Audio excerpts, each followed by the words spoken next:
nuevamente, pues agradezco por este espacio y reitero mi felicitación a todo el equipo del instituto por generar estos espacios de aprendizaje, porque son fundamentales. El trabajo que se hace a nivel terapéutico es valioso, pero definitivamente el trabajo que se hace en casa es fundamental.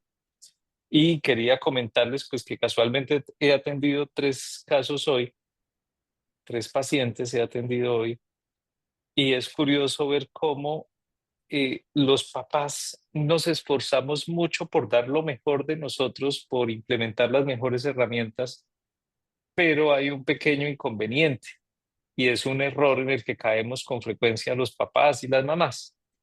Y es que llegan momentos en que nos obligamos a hacer las cosas, ¿sí? Entonces, a veces, esta mañana decía una mamá, no, es que yo ya a mi hijo yo le decía el bebé, y estaba con otra psicóloga en otro proceso terapéutico y la psicóloga le decía, es que tienes que dejar de decirle el bebé y tienes que decirle mi bebé.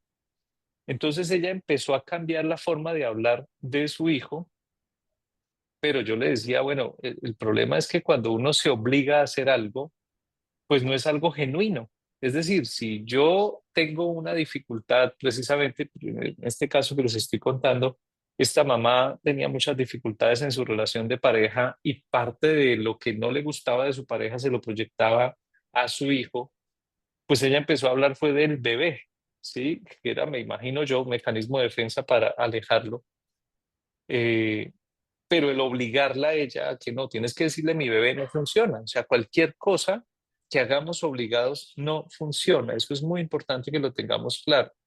Funciona que más bien descubramos qué es lo que nos impulsa a actuar como actuamos. En este ejemplo y en este caso, yo le dije a la mamá, en lugar de obligarte a decirle mi bebé, en lugar de decirle el bebé, más bien pregunta qué es lo que te impulsa a marcar esa distancia con ese hijo, ¿sí? Y ya ella pues empezó a darse cuenta de todo el significado que había detrás de esa forma de comunicarse sobre su hijo. Entonces, quise iniciar con esta pequeña reflexión porque pues a lo largo de esta hora que vamos a estar trabajando, la idea es que ustedes no se obliguen a hacer algo, la idea es que ustedes no se obliguen a hacer una serie de actividades y de juegos en vacaciones, sino que más bien ustedes se pregunten si quieren disfrutarse a sus hijos o no, porque en eso está la esencia, hasta donde yo quiero disfrutarme a mis hijos o no me los quiero disfrutar, así de sencillo. Y es válido decir, ay, no quiero disfrutármelos, bueno, pues consigo a alguien que los acompañe y que se los disfrute. Bueno, aquí les tengo esta primera pregunta y me parecería interesante que en el chat compartieran la respuesta. ¿Cuál es el mayor desafío que han enfrentado estas vacaciones con sus hijos? De pronto, si hay alguien que tenga hijos en calendario B, pues obviamente todavía no están en vacaciones, pero los que están en calendario A ya deben estar en vacaciones.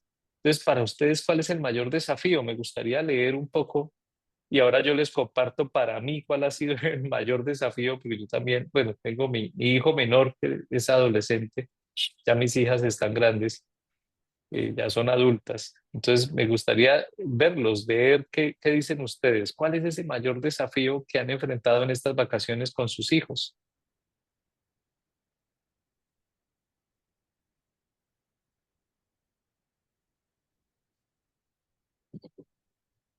en entretenerlo y mantenerlo ocupado. Sí, ese es precisamente uno de los desafíos, cómo mantenerlos ocupados sin que pierdan interés en lo que se hace. También. Muy bien. Susan, ¿de cuántos años tiene tu hijo? Cuando dices entretener y mantenerlo ocupado. Y Rubén también. ¿Cuántos años? ¿Hijo o hija? 9 años. Sí, es bien complejo. Y les ha pasado que de pronto, 15. Es más complejo todavía. Y les ha pasado que de pronto a veces la forma de ellos distraerse es a través de las pantallas, de los videojuegos, etcétera, etcétera, que podamos disfrutar en tranquilidad y armonía. Uy, sí, eso es fundamental. Ese es, ese es un desafío y creería yo que es el desafío más, como más llamativo. 22 años. Sí, y mira cómo aprovecho esto que acaba de comentar Luis Humberto. Miren cómo el poder disfrutar en tranquilidad y armonía, pues depende de cada uno, ¿sí? Y de una vez aprovecho para este comentario va especialmente para, les voy a proponer lo siguiente, ustedes me disculpan, a veces se conecta el micrófono y uno no se da cuenta, entonces mi propuesta es la siguiente, yo los voy a silenciar y voy a quitarles la posibilidad de que activen los micrófonos, porque a veces a uno se le activa y uno no se da cuenta. Si alguno quiere hablar, pues pone el indicador de la manita, ¿listo? Para poder darle la palabra. Que no se aburra sin tener un dispositivo electrónico en la mano. Exactamente, Erika, ese es uno de los mayores problemas que están teniendo niños, niñas y adolescentes en este momento. Y retomando lo que decía sobre el aporte que nos hizo Luis, el disfrutar con tranquilidad y armonía depende de cada uno. Y a propósito de los papás que tienen hijos adolescentes, de una vez quiero contarles lo siguiente. Como pueden ver en la imagen, ese hijo que está ahí en la imagen está haciendo mala cara, está haciendo es la típica cara del adolescente, ¿sí? Digamos que entre comillas lo más normal es que hagan mala cara. Entonces, a veces los papás sufrimos porque, y en estos días me pasó con una pareja de papás, decían que hicieron todo el esfuerzo por irse de vacaciones, por sacar un plan así súper chévere, todo incluido, se iban para Aruba y la hija todo el tiempo haciendo mala cara. Entonces todos sufrían y la mamá decía, y a mí cosa que me desespere es, vamos a un restaurante, hacemos todo el esfuerzo por pasar un tiempo rico en familia y no, ella tiene que hacer mala cara. Entonces yo le decía a estos papás, les decía, miren, eh, cuando un hijo adolescente hace mala cara, simplemente está manifestando su malestar emocional, pero realmente no le está haciendo daño a nadie. O sea, es diferente cuando el adolescente le grita a uno o le dice una mala palabra o asume una actitud agresiva, pues ahí sí hay un acto de agresión y ahí es fundamental poner un límite. Pero cuando el adolescente simplemente está haciendo mala cara, pues está manifestando su mal sentir y muchas veces es una estrategia para ver hasta dónde uno termina cediendo. Voy a poner un ejemplo concreto. Este es el caso real. Los papás dicen, no, vamos a comer, pero la hija está jugando videojuegos en línea. Entonces la hija dice, no, yo no quiero ir a comer porque no me traen algo. Entonces el papá dice, no, porque es que quiero que compartamos en familia. A propósito del comentario de Luis, es que quiero que compartamos en familia. Entonces la hija empieza a hacer mala cara, yo no quería ir, no sé qué, y todo el tiempo va a estar haciendo mala cara porque su propósito es que sus papás terminen diciendo, ay, ¿sabe qué? Dejémosla en la casa más bien y que se quede allá jugando y les llevamos el almuerzo, con tal de que no haga mala cara. Pero lo curioso es que termina ella aprendiendo que, bueno, si yo hago mala cara, termino logrando que mis papás hagan lo que yo quiera, ¿sí? Entonces, el hacer mala cara, pues cumple con su propósito y es salirse con la suya. Entonces yo le decía a estos papás, cuando uno entiende que la mala cara es normal en la adolescencia y que la mayoría de planes que uno se inventa con ellos para pasarla bien, ellos van a hacer mala cara porque ellos lo que más quieren es estar lejos de los papás, pero es necesario que haya momentos de familia. Entonces yo les decía, si uno no le presta atención y uno aprende a disfrutar de lo que se está haciendo, pues llega un momento en el que los hijos dejan de hacer mala cara porque se dan cuenta que no sirvió de nada.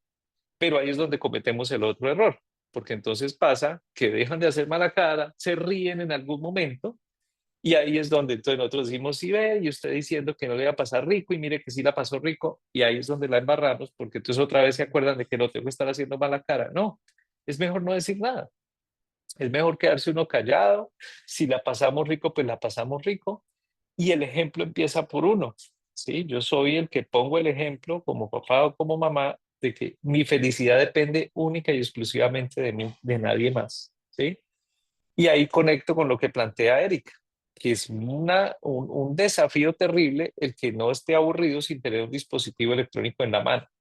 Miren, queridos papás y mamás, y si de pronto hay acá tíos, abuelos, abuelas, hace 20 años para atrás, no mentiras, menos, porque realmente estos dispositivos inteligentes empezaron a salir fue después del 2007. eh, sí, del 2007 para atrás, que no había como tanta acceso a la tecnología, pues los hijos se desaburrían de otras maneras, o llevaban juegos de mesa, o se ponían a pintar, o se ponían a leer, pero se desaburrían de alguna manera. Y ahorita el lío es que nosotros lo que les estamos dando a ellos para que se desaburran son los dispositivos. Y ahí sí, pues me disculparán ustedes, pero el error es de nosotros, el error es de los adultos, porque los tenemos acostumbrados a eso, ¿sí? A que todo el tiempo les estamos dando un dispositivo para que no se aburran. Entonces es importante que aprendamos nosotros los adultos que estos dispositivos realmente son muy perjudiciales. A propósito, si hay alguno de ustedes que le interese aprender más del tema, hay un libro espectacular que se llama La generación ansiosa, es de Jonathan Haidt. En ese libro él muestra cómo estadísticamente a través de muchas investigaciones a nivel mundial, definitivamente lo peor que le ha pasado a nuestros niños, niñas y adolescentes es tener acceso libre a estos dispositivos y tener acceso libre a las redes sociales, que entre otras cosas, y esto es algo que hemos estado trabajando acá nosotros con mi grupo de investigación, hemos estado trabajando en la fragilidad de los jóvenes actuales, de los adolescentes y jóvenes adultos actuales, de la fragilidad y de la poca capacidad de esfuerzo que ellos tienen. Resulta que ellos ven en las redes sociales unos referentes de personas, ellos vieron y ven a nosotros, ay, muchas gracias, gracias por el link, Diego, muchísimas gracias. Ese es el libro para los que de pronto estén interesados. Eh, Ellos ven que nosotros, sus papás, trabajamos, nos esforzamos, nos trasnochamos, madrugamos, pero por otro lado, en las redes sociales ven una apariencia de muchachos, de jóvenes adultos que tienen aparentemente muchísimo dinero y que entonces sale la foto con el supercarro y sale la foto en el superviaje y sale la foto en la supercasa y realmente uno no tiene la certeza de que eso sea cierto, pero lo que les queda a ellos en la cabeza es, oiga, es posible vivir muchísimo mejor con más lujos de los que ven mis papás sin estar uno matándose trabajando.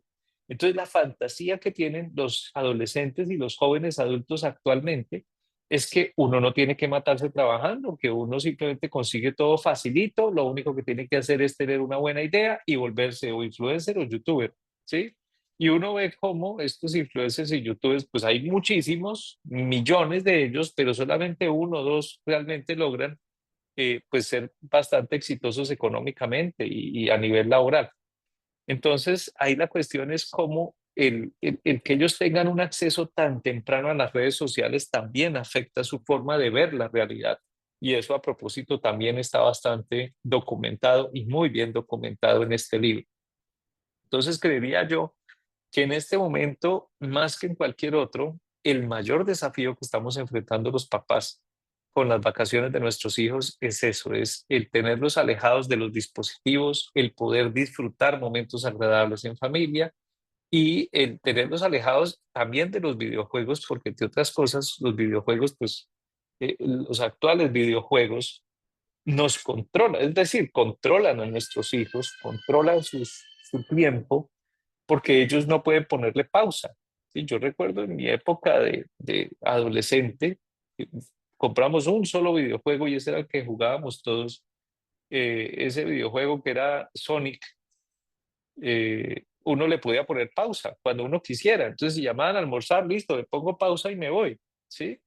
Pero los videojuegos de ahora no se puede poner pausa porque si le pongo pausa pierdo. Entonces, yo les digo a mis pacientes, niños, niñas y adolescentes, les digo, es que ustedes no están controlando el juego te está controlando a ti, el juego te dice cuándo puedes irte y cuándo no, no estás siendo libre, ¿sí? Algunos son conscientes, otros no. ¿M? Pero miren cómo, nuevamente, somos los papás los responsables de comprarles los juegos, somos los papás los responsables de darles todos estos dispositivos, somos nosotros, esto va a sonar horrible y me disculpan, pero somos nosotros mismos los que nos estamos clavando el cuchillo al darle tanto a nuestros hijos y sobre todo al darle tantos dispositivos, tantos videojuegos, tantos lujos que de pronto no son necesarios. Entonces, obviamente sí, hay videojuegos que no lo controlan a uno, que uno controla el videojuego, y hay videojuegos que sí estimulan procesos cognitivos, procesos motores, procesos afectivos, hay juegos de memoria, hay diferentes videojuegos que sí favorecen estos procesos, pero son los que uno puede controlar y no los juegos que lo controlan a uno. Entonces, bueno, para poder empezar a enfrentar estos desafíos, yo les propongo lo siguiente. Lo primero que tenemos que hacer es comprender cuáles son las necesidades de nuestros hijos, de nuestras hijas, y aquí añado, independientemente del diagnóstico que tengan, ¿sí? O sea, si yo tengo un hijo con determinado diagnóstico, con un diagnóstico de TDAH o con un diagnóstico de Asperger o diagnóstico de autismo, de síndrome de Down, o discapacidad cognitiva, o si mi hijo no tiene ningún diagnóstico, independientemente de todo eso, todos los seres humanos, independientemente de nuestra neurodiversidad, todos los seres humanos tenemos estas mismas necesidades emocionales, ¿sí? Y sobre todo en esta etapa, especialmente en esta etapa de la infancia y de la adolescencia. Entonces, la primer necesidad que tenemos todos los seres humanos a nivel emocional es la seguridad emocional. ¿Qué significa eso? Que es necesario que nos sintamos aceptados y queridos. Es importante que uno sienta que así como soy yo, así me aman, independientemente de si me equivoco, independientemente de mis logros, así me aman. ¿Y quiénes son las personas que yo necesito que me amen por encima de todo? Pues mi papá y mi mamá, ¿sí? Si además de eso mis abuelos, mis tíos, mis primos me aman, pues son bonos extra. Pero lo más importante es que yo sienta que mis papás me aman. ¿Cuándo empiezo a perder esa seguridad emocional? Cuando mis papás constantemente me critican, cuando mis papás todo el tiempo están viendo lo negativo o cuando mis papás no me permiten esforzarme. Es decir, cuando mis papás me facilitan la vida, en ese momento yo empiezo a perder esa seguridad emocional. Ahora, hay una variable que incide en esta seguridad emocional y es la estabilidad en las relaciones familiares. Ayer me llamaba mucho la atención cuando escuchaba el debate del divorcio express, del divorcio unilateral. Entonces uno de los opositores decía, es que eso es una recochita, dejar que el que quiera separarse se separe sin tener en cuenta al otro. Entonces el divorcio unilateral, y entonces los que iban a favor del divorcio unilateral decían, pero si lo importante es que si dos personas ya no se quieren más, ya no se aguantan más, pues mejor terminar la relación y no estar ahí sufriendo. Resulta que esa estabilidad realmente no depende de un papel, no depende de una norma. Es más, la estabilidad de las relaciones familiares no depende de un matrimonio o de un divorcio, no. Depende de la conexión que haya entre mamá y papá, ¿sí? Yo como hijo puedo tener, insisto, independientemente de mi diagnóstico, yo puedo tener a mi papá y a mi mamá juntos, pero todo el tiempo tensos y peleando. Pues eso me va a generar inestabilidad y por lo tanto se va a afectar mi seguridad emocional. Pero si yo veo que mi papá y mi mamá están separados, pero tienen una buena comunicación y aprendieron cada uno que ya no pueden ser pareja, pero pueden ser buenos amigos. Y en ese ser buenos amigos tienen una buena comunicación, pues eso me da estabilidad, ¿sí? Así de sencillo.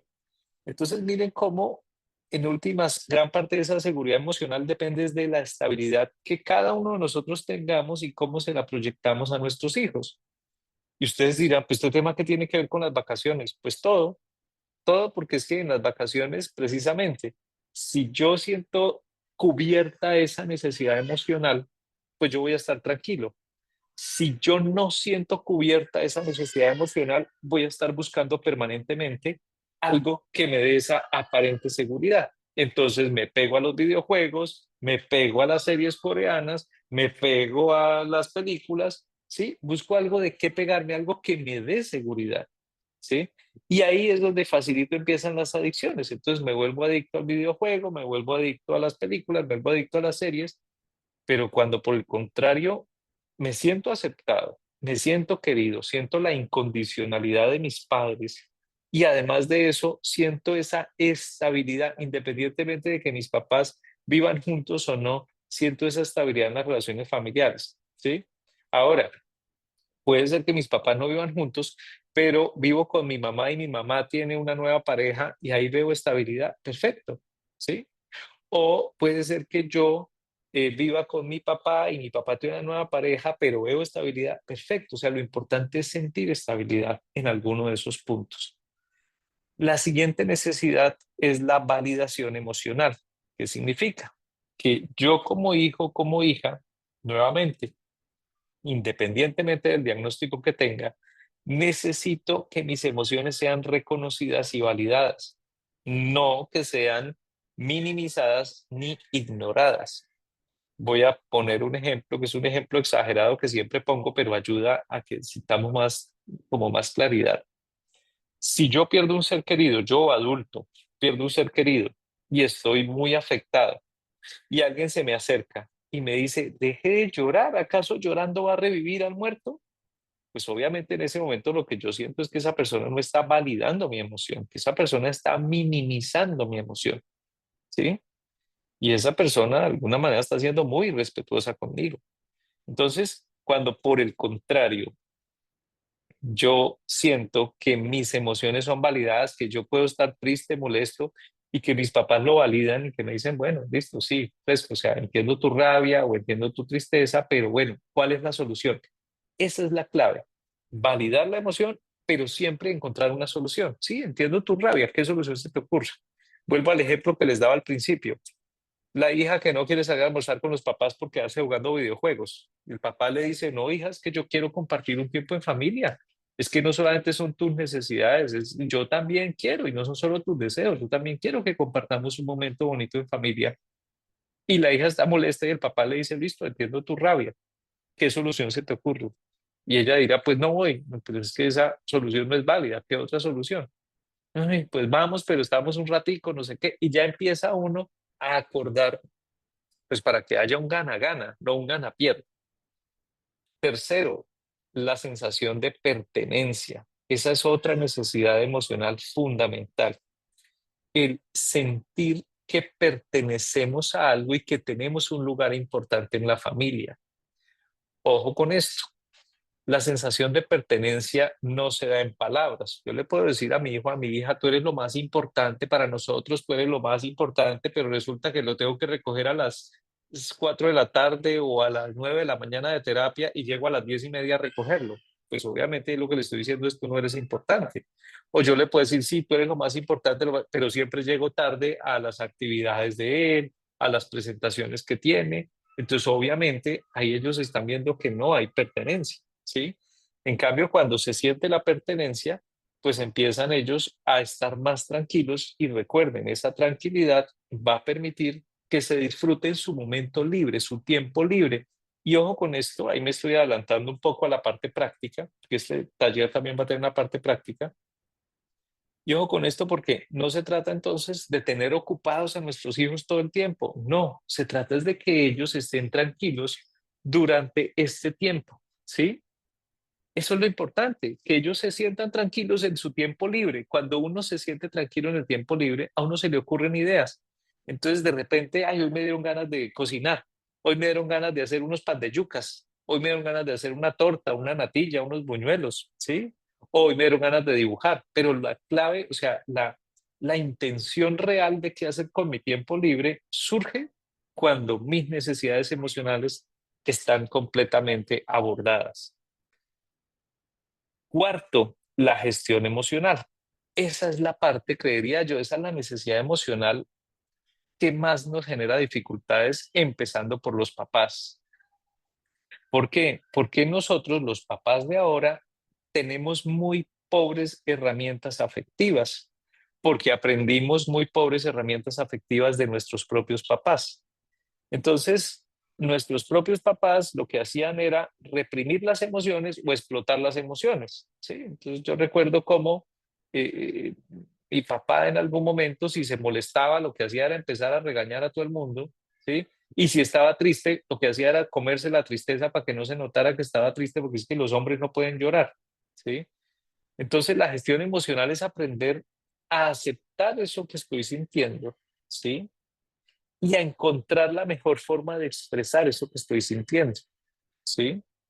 Entonces, si yo, y esto yo se lo digo mucho a los papás, si mi hijo me ve a mí molesto, tenso, estresado, frustrado, y mi hijo o mi hija me pregunta, ¿qué te pasa?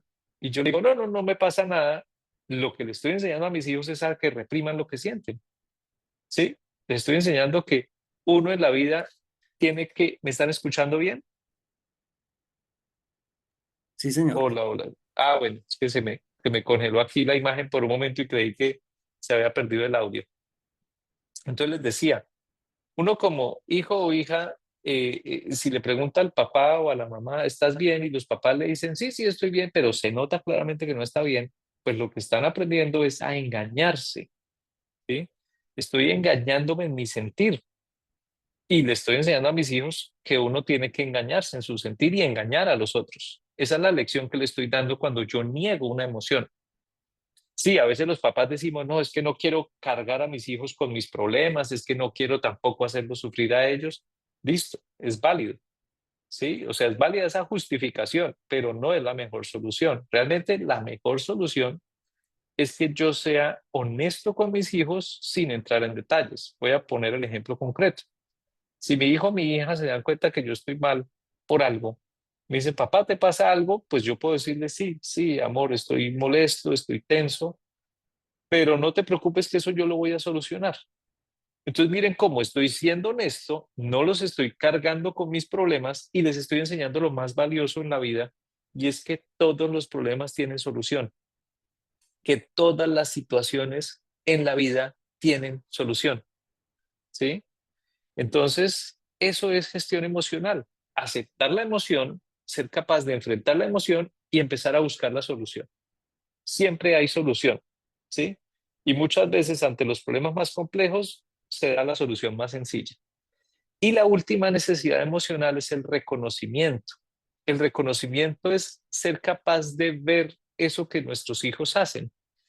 Que a veces pasa, en estos días atendía yo a una adolescente que me decía, es que arreglé la cocina, arreglé la casa, arreglé mi cama, organicé mi cuarto. Y mi mamá de lo único que se dio cuenta fue que dejé los tenis en la entrada de la casa, no más. Pero de todo lo que hice, bueno, no se dio cuenta, pero sí llegó a regañarme. Entonces miren cómo ahí hay un reconocimiento de lo negativo y no de lo positivo. Y esta adolescente con mucho dolor y con mucha tristeza me decía, es que yo siento que mi mamá no me quiere, porque siempre se fija es en lo que dejo de hacer y no en lo que he hecho, ¿sí? Y entonces, obviamente, pues yo validaba la emoción y le decía, claro, pues es que es duro, o sea, es doloroso darse cuenta de eso, pero ¿qué solución se te ocurre? Porque yo lo que hacía inmediatamente era empoderarla a ella. Bueno, ¿y qué solución se te ocurre? Y le dije, y eso se lo digo a todos mis pacientes, el educar a los papás es responsabilidad de los hijos. Los papás no sabemos ser papás. Los papás vamos aprendiendo a ser papás en la medida en que nuestros hijos nos enseñan, nos dan lecciones. Entonces yo le decía a ella, es responsabilidad tuya educar a tus papás y en este ejemplo es responsabilidad tuya educar a tu mamá. Tú eres la responsable de educar a tu mamá. Entonces, ¿qué solución se te ocurre? Entonces ella me pregunta, ¿será que le digo? Y yo, pues, si esa es la solución, ahora es saber cómo se le dice, ¿sí? Entonces miren cómo cuando uno logra suplir estas necesidades emocionales, la seguridad emocional, la validación emocional, la pertenencia, la gestión emocional, el reconocimiento, pues nuestros hijos y nuestras hijas van a estar más tranquilos. Y si están más tranquilos, ellos mismos van a empezar a buscar qué hacer con su tiempo libre. ¿Sí? Obviamente uno también les ayuda un poquitico y les da unas pistas. Entonces miremos cuáles son las necesidades cognitivas porque resulta que los seres humanos también tenemos necesidades cognitivas. Y lo curioso, a propósito de esto, miren cómo la mayoría de niños, niñas y adolescentes en la actualidad buscan suplir las necesidades cognitivas a partir de los videojuegos, a partir de las películas, a partir de las series y a partir de las redes sociales, ¿sí? Porque resulta que cada una de estas áreas pues hace una estimulación de unos procesos cognitivos. Sí, cuando uno ve una serie, cuando uno ve una, pues está estimulando algunos procesos cognitivos. Lo que pasa es que a veces, dependiendo, por ejemplo, lo que decía hace un rato de los videojuegos, hay unos videojuegos que estimulan procesos cognitivos, pero al mismo tiempo esos videojuegos también pueden dar un mensaje de destrucción constante, de estar haciéndole daño al otro, de aparentemente sacar mi rabia, pero realmente no expresarla. Entonces, la primera necesidad cognitiva es la estructura y la rutina, ¿sí? Es importante, y esto nos suena raro, pero miren lo curioso. Cuando no hay rutina, los niños y las niñas y los adolescentes también, pero sobre todo niños y niñas, entran en ansiedad. O sea, venimos de una rutina donde me levanto a tal hora, me baño a tal hora, me organizo, ta, ta, ta, ta, ta. Entonces, al principio para ellos es como, qué delicia, no tengo que madrugar, no tengo que hacer esto, no tengo que hacer aquello. Pero después de un tiempo, el no tener esa estructura les empieza a generar ansiedad. Entonces ya otra vez se nos convierte en una necesidad emocional, ¿sí? Pero cuando decimos, listo, así estés en vacaciones, bueno, ¿cómo vas a organizar tu horario? Y eso es muy importante, ¿sí? Ahora, en el caso de los hijos que presentan alguna situación, alguna neurodiversidad o alguna característica neurodiversa, pues es importante, siempre yo insisto, empoderarlos a ellos, es decir, preguntarle a ellos, bueno, ¿cómo vas a organizar tu horario hoy? ¿Cómo vas a organizar? ¿Qué vas a hacer hoy? ¿Sí? Y que haya tiempos. No, me levanto a tal hora, hago esto a tal hora. Listo. O sea, puede decir, me levanto a las 10 de la mañana, listo. Y después de que te levantes, ¿qué vas a hacer? Pero que haya una estructuración. Resulta que esa estructuración, incluso si ellos dejan listo y voy a dejar un tiempo para tiempo libre, para hacer lo que se me ocurra, tiempo de creatividad, por ejemplo, chévere. Pero como está dentro de una estructura, les da tranquilidad. ¿Sí? Entonces no se trata de que yo le esté imponiendo, pero sí que yo les proponga que ellos mismos sean los que creen la estructura y funciona una maravilla. Miren lo que pasa cuando uno no propone la estructura. Entonces ellos dicen, no, más tarde me baño. Y entonces llegamos del trabajo y llegamos a la casa y resulta que ni se han bañado, ni han tendido la cama, entonces llega uno ya molesto porque veníamos como papás muchas veces con la expectativa de que ya hayan cumplido con unas características y resulta que no.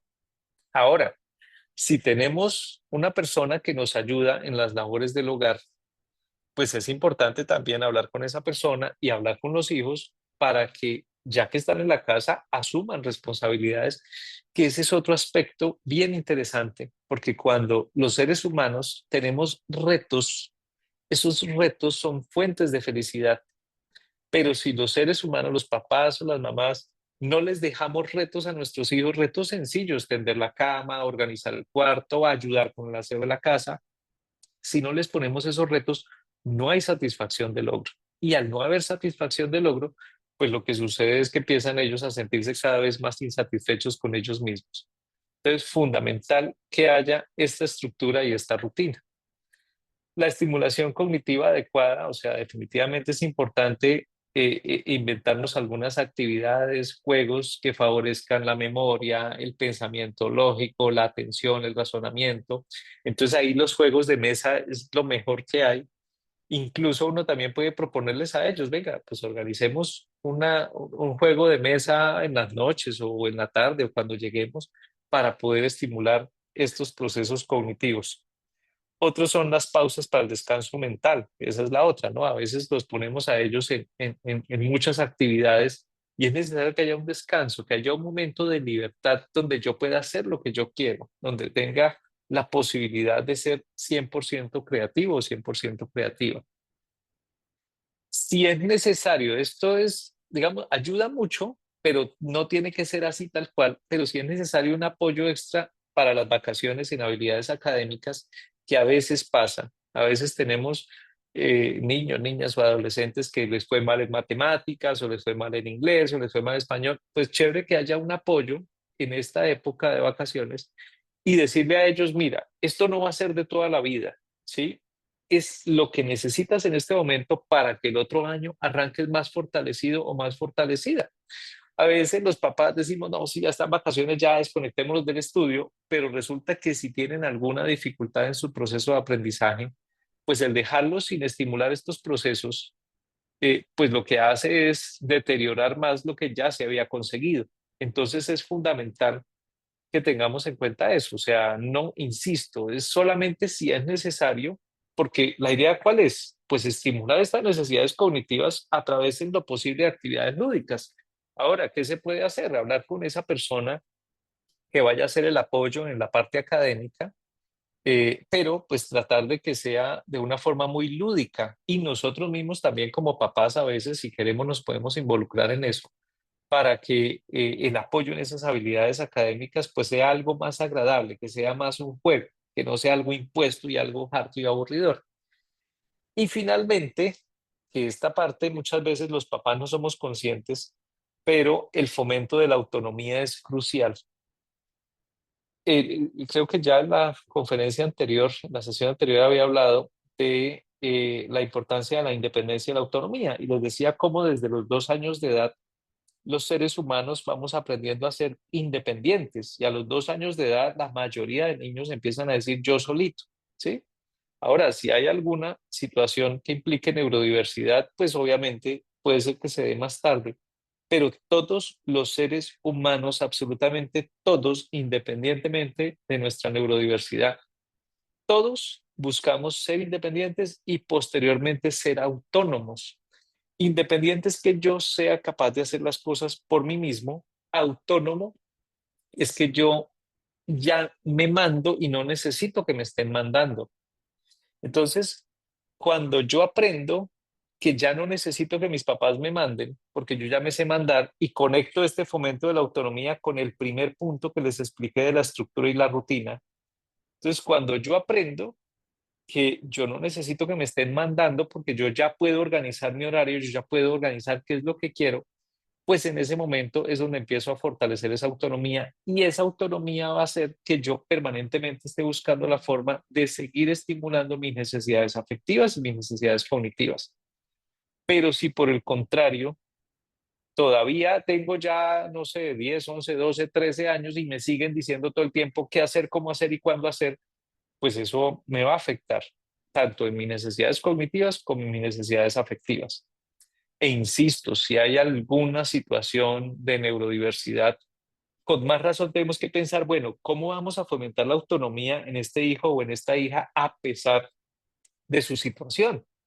Y cojamos los potenciales de talento más bien para fortalecer estas necesidades cognitivas. Bueno, ahora vamos con las estrategias prácticas. Número uno, pues crear rutinas flexibles para dar estructura, pero sin rigidez. O sea, es clave que sí hayan unas rutinas flexibles, pero sobre todo que sean nuestros propios hijos los que las creen. Nosotros los orientamos, ¿sí? Y ellos pueden decir, no, me voy a dedicar de 9 de la mañana a 5 de la tarde a jugar videojuegos, pues obviamente uno le dice, no, espérate, porque tampoco, eso te hace daño, ¿sí? Sí, es lo mismo, exactamente lo mismo que me dicen, no, me voy a quedar estudiando matemáticas de 9 de la mañana a 5 de la tarde. Dice uno, no, o sea, sí, la matemática chévere, estimularla y todo, pero tampoco. O sea, es importante estimular procesos motores, es importante estimular procesos afectivos y obviamente procesos cognitivos. Entonces, clave que esas rutinas sean flexibles, pero preferiblemente creadas por ellos. Segundo, dedicar tiempo para actividades que integren tanto el aprendizaje como el juego. Definitivamente los seres humanos, todos los seres humanos, aprendemos más es jugando. O sea, eso sí es de ahí. Todos aprendemos mucho más jugando, ¿sí? Entonces, fundamental que aprendamos nosotros también los papás que no tiene que ser todo el tiempo ahí como la presión de que esté estudiando y estudiando, no, también uno puede aprender muchas cosas a partir del juego. Y por último, pues la validación emocional. Es importante estar siempre atentos a lo que nuestros hijos están sintiendo, ¿sí? ¿Qué están sintiendo cada uno de nuestros hijos? ¿Qué están sintiendo nuestras hijas? Independientemente de su edad, qué sienten. Y nuevamente insisto en eso, a veces nos enfocamos en hablar, en preguntarle a nuestros hijos si se portó bien, si se portó mal, que estuvo donde los abuelitos y cómo se portó. Lo importante no es cómo se portó, lo importante es cómo se sintió, porque recuerden, los seres humanos somos seres emocionales, no somos seres racionales. Y cuando uno se dedica al comportamiento, pues uno está trabajando en lo superficial y no en lo profundo. ¿Qué herramientas se pueden dar para fomentar el aprendizaje? Definitivamente los juegos educativos y los juegos de mesa, sobre todo los juegos de mesa que estimulen habilidades cognitivas, memoria, atención, razonamiento, pensamiento lógico verbal, pensamiento lógico no verbal. Eso es fundamental, que haya ese tipo de juegos. Utilizar materiales diferentes, visuales, auditivos, para trabajar esos conceptos que ellos van aprendiendo o que aprendieron y establecer pequeños retos. Esto, sobre todo, yo se lo insisto mucho a los papás hombres. Funciona, obviamente las mamás lo pueden hacer, pero funciona más cuando los papás lo hacen, cuando el papá le dice a los hijos, bueno, te propongo un reto. Ojo, y no es imponer el reto, es proponer el reto. Te propongo un reto. El reto es, por ejemplo, que todos los días, así estés en vacaciones, tiendas tu cama, ¿sí? Y si ya lo hace, listo, el reto es que aprendas a hacer una receta. O el reto, mejor dicho, eso depende de la edad, de las características, de los potenciales, pero es importante proponerles retos, porque funciona más cuando lo hace el papá. Cuando el papá propone los retos, los hijos, perdón, aceptan más fácilmente esos retos. Cuando lo hace la mamá o otro familiar, lo puede aceptar, pero depende mucho del vínculo, ¿sí? Resulta que mamá y bebé fueron un solo organismo 9 meses. Entonces, todo lo que tiene que ver con mamá tiene que ver con uno mismo. El papá siempre está fuera del vientre materno, entonces todo lo que tiene que ver con el papá es la forma en que me relaciono con el mundo. Cuando mi papá me propone retos o mi figura paterna, porque puede ser que mi papá biológico no esté, pero está mi abuelo o está mi tío y ha sido mi figura paterna, o está mi padrastro y es mi figura paterna, pues él me puede proponer los retos. Y es importante que se trabajen esos retos y que, insisto, no se impongan, que se propongan. Y por último, están las herramientas para fomentar el bienestar emocional, ¿sí? Esto es algo que les puede sonar de pronto a algunos de ustedes medio raro, chistoso, pero el hacer ejercicios de respiración y de relajación todos los días, si se hace todos los días, y esto está bastante investigado y muy bien documentado, cuando uno aplica técnicas de respiración y de relajación por lo menos una vez al día, el área prefrontal del cerebro funciona mejor y el metabolismo funciona mejor, ¿sí? Cuando uno no dedica este tiempo y uno está todo el tiempo bajo estrés, constantemente está bajo ese estrés, pues eso nos genera más dificultades, nos genera más problemas, sobre todo en la respuesta a los conflictos emocionales. Entonces, ya saben, algo que sirve muchísimo es que como familia nos reunamos a hacer algún ejercicio de respiración o de relajación. Y nuevamente, independientemente de si hay alguna situación neurodiversa o no. Segundo, fundamental, estimular las actividades artísticas y físicas como canal de expresión emocional. Escoger cualquier tipo de arte y proponérselo a los hijos, ya sea el dibujo, ya sea la escritura, ya sea la fotografía, la escultura, mejor dicho, mirar cualquier tipo de arte hasta que hagan un video. Eso también es curioso porque yo conozco y he tenido pacientes acá que les gusta mucho grabar videos, se hacen video y luego hacen toda la organización de los videos eh, y hacen como toda la estructura y terminan ellos siendo muy creativos y eso les favorece. Erika, ahora al final le pregunto a Diego, yo creo que esto se lo pueden hacer llegar por correo electrónico, el link para que ustedes tengan la grabación de esta charla. Entonces, fundamental que promovamos las actividades artísticas y las actividades físicas. Entonces, las actividades físicas es muy simpático porque a veces los papás mandamos a los hijos a que hagan actividad física, pero no hacemos la actividad física con ellos, ¿sí?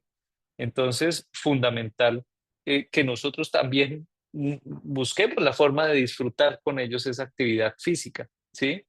Y que busquemos la forma un día, inventemos un plan de salir a caminar o de ir a la ciclovía o en fin, hacer alguna actividad física que nos favorezca a todos como familia.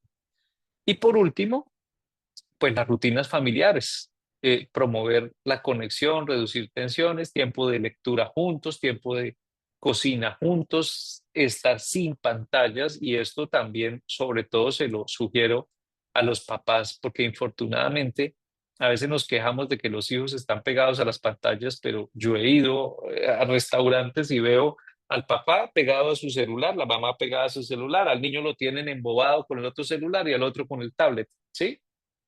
Y resulta que eso no es compartir. O sea, aprender a cenar sin aprender a tener momentos sin pantallas es fundamental. Miren cómo los adultos a veces, sin darnos cuenta, terminamos siendo esclavos de los dispositivos también y después nos quejamos de nuestros hijos. Entonces es importante que tengamos eso en cuenta. Dejar momentos en familia sin pantallas, que hagamos cualquier otra cosa, pero que no tengamos pantallas, ¿sí?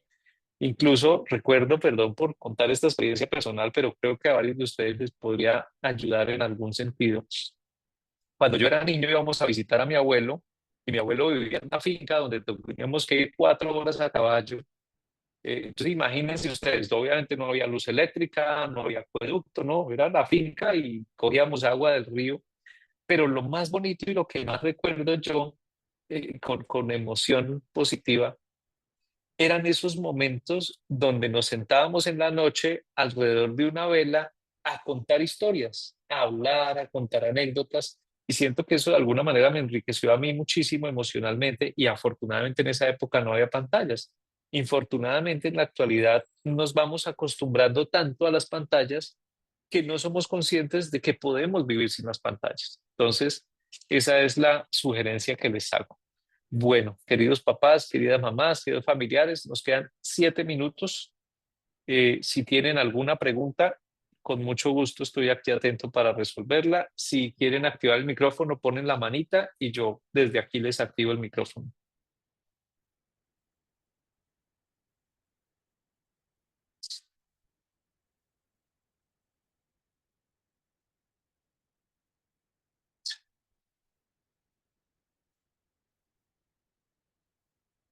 Bueno, mientras hacen la pregunta, aprovecho para hidratarme.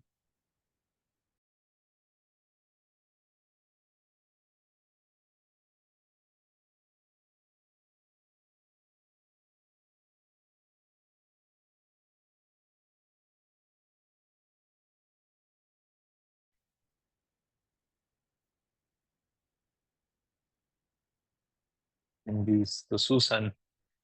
Eh, ese está muy chévere, Susan. Juan Diego, si no estoy mal, tiene 9 años, ¿no? Entonces, ¿qué es lo que más le gusta hacer a Juan Diego?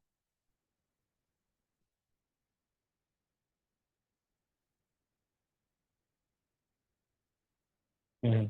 ¿Y qué hace con el abuelo?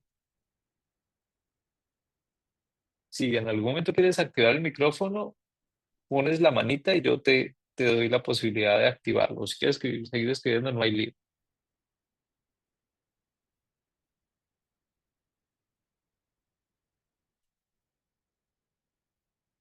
A propósito, mientras Susan, acá está. Listo, perfecto. Listo, ahí ya te di la opción para que actives tu audio.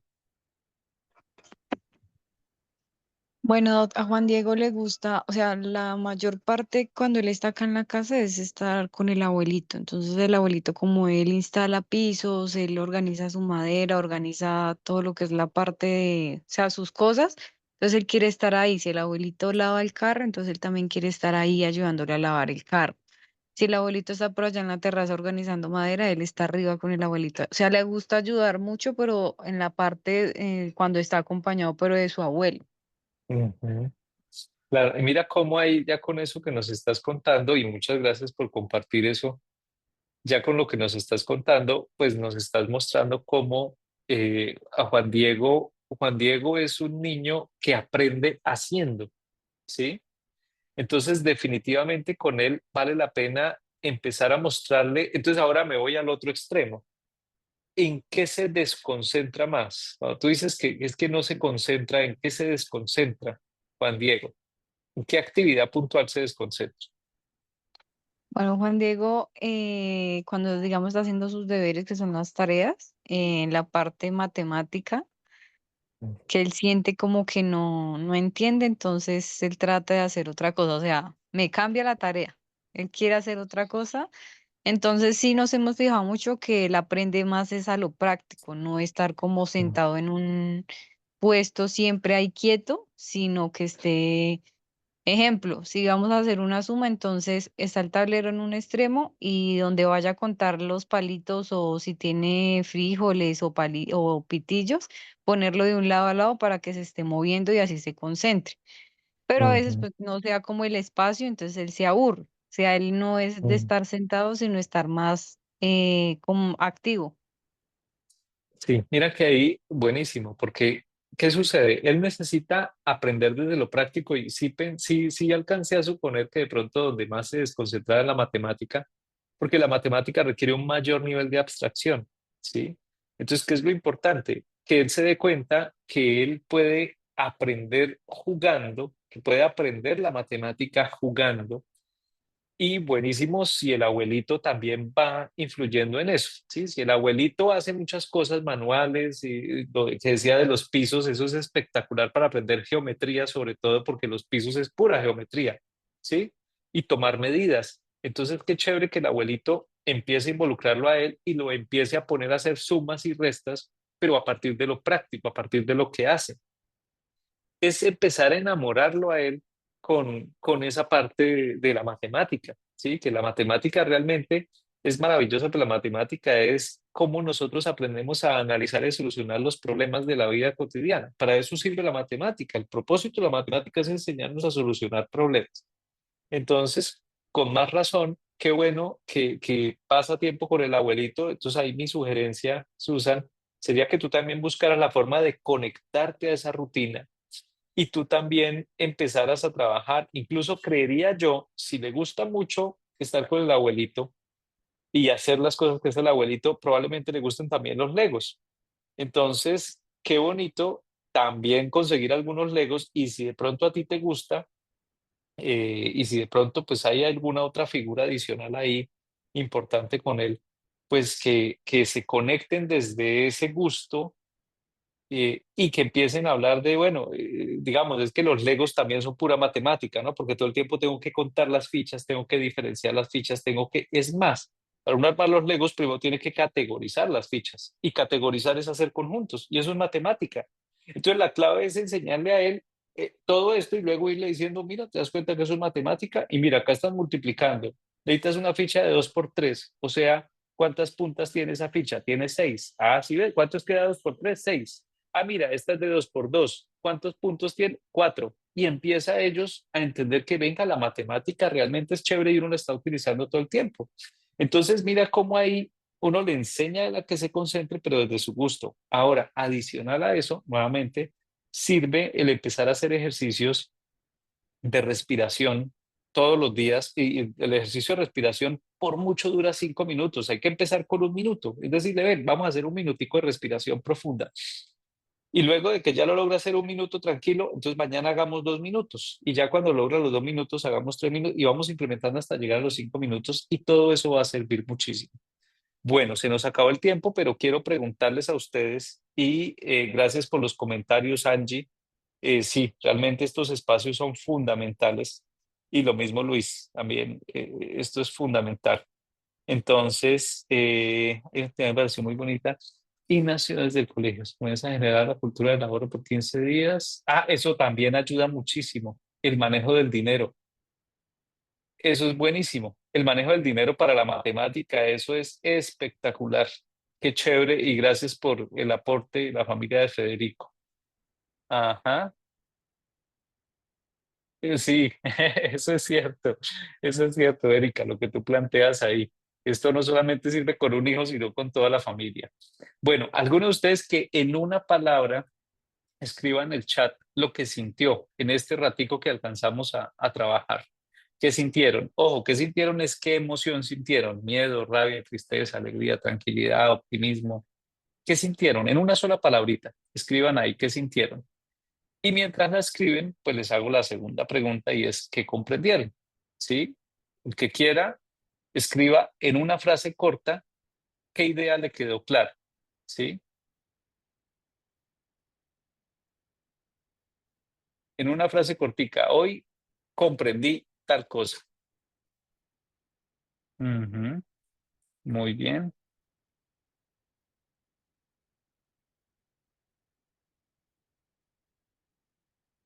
Sí, esa es la idea. Esa es la idea, aprender cada día algo y con que uno aprenda algo nuevo hoy ya, lo pongo en práctica y sigo, porque es importante ponerlo en práctica, ¿sí? La importancia de planear en conjunto, qué chévere. No de imponerles, sino decir, venga, ¿cómo vamos a organizar estas vacaciones? ¿Qué se te ocurre que puedes hacer? ¿Sí?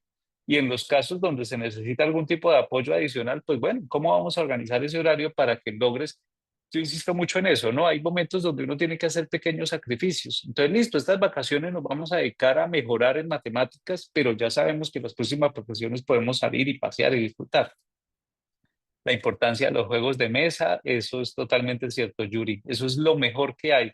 A propósito, sobre todo con los niños de menos de 9 años, fundamental que, y estoy incluyendo niños pequeños, de 2 años en adelante hasta los 9 años, es fundamental que todos los días, por lo menos media hora, que salgan a algún parque, a jugar a algún parque. Esa es la mejor terapia que se les puede hacer. Muy bien. Gracias, Maribel. Esa es la idea, ¿no? Empezar a ejercitar la importancia de señales por medio de los juegos, fundamental, aprender a conocer los estados de ánimo. Ujú. Y sobre todo aceptar, en ese sentido, Erika, aceptar, ¿no? Que todos tenemos derecho de en algún momento hacer mala cara. O sea, cuando uno está mal por algo, pues uno hace mala cara y pues uno no le hace daño a nadie. Sí, y a veces nosotros criticamos a nuestros hijos, es que está haciendo mala cara, es que está dando la trompa y empezamos a criticarlo en lugar de comprenderlos y de proponerles, listo, entiendo tu rabia, entiendo tu malestar, ¿qué solución se te ocurre? Bueno, nuestros hijos siempre nos dan señales y es aprender a entenderlas. Ese mensaje está muy lindo, mamá de Roger. Nuestros hijos todo el tiempo nos están educando. Lo que pasa es que a veces no nos gusta a los papás que nos eduquen y no sabemos leer esos mensajes de ellos. Juan Diego, continuar las rutinas e implementar los juegos de mesa, buenísimo. La importancia de enseñar con mucho gusto, la familia de Federico, la importancia de enseñar a través del juego, así es. Y por último, lo más importante, ¿qué van a hacer? Ojo, que esto no se quede acá en palabras. Hagan algo, o sea, lo más importante es que yo sea consciente de lo que estoy sintiendo, que yo tenga claro lo que quiero hacer. Ojo, no lo que debo hacer, lo que quiero hacer y que finalmente lo ponga en práctica, ¿vale? Es eso, ponerlo en práctica. ¿Listo? Y sí, Susan, la idea es que esas actividades sean en grupo, que sean en familia. ¿Listo? Queridos papás, mamás, familiares, abuelos, abuelas, querido equipo de INEA también, muchas gracias por crear estos espacios. Qué bonito tener estos momentos para reflexionar y aprender cada vez más de nuestro rol de padres, de madres y de cuidadores y de formadores. Entonces, pues de una vez les deseo de mi parte una feliz Navidad, un feliz año. Nos veremos el otro año. Equipo de INEA, como siempre, un placer estar con ustedes. Diego, como siempre, muchísimas gracias por todo tu apoyo constante ahí. Y bueno, quedo pendiente. Un gran abrazo.